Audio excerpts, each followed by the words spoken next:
This is what's pissing me off today. I'm Bob Pritchard.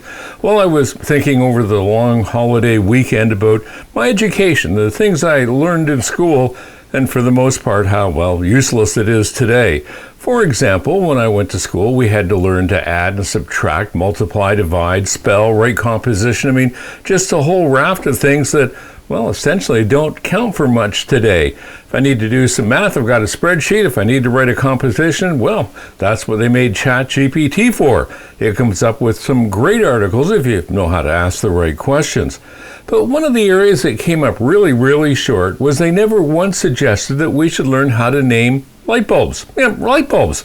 As it turns out, as we move through 2025 and into the onward years, that it seems that we do have to name our light bulbs.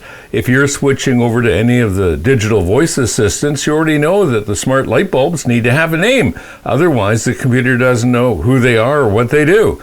So when you start to sit back and think about how many light bulbs you have in your house, how do you actually name them all? If you follow, traditional convention, you Bob and Mike and John and Harry and Sue and Nancy and all those sorts of things. But after a while, you're either going to have a photographic memory or a chart or a spreadsheet that has all that information, so you remember to know what to say to get any one particular bulb to turn on. Now, I was thinking I was the only person going through this because we're in the process of upgrading all of our light bulbs in the house up to the new smart LED color bulbs because, somebody in the household likes to play with that sort of stuff. So I mentioned it to somebody when I was at a medical clinic, one of the staff members, and I said, we're running into the same problem. They've only got 6 smart bulbs, one in the front yard, 2 in the backyard, and 3 throughout the house. So they just call them 1, 2, 3, 4, 5, 6.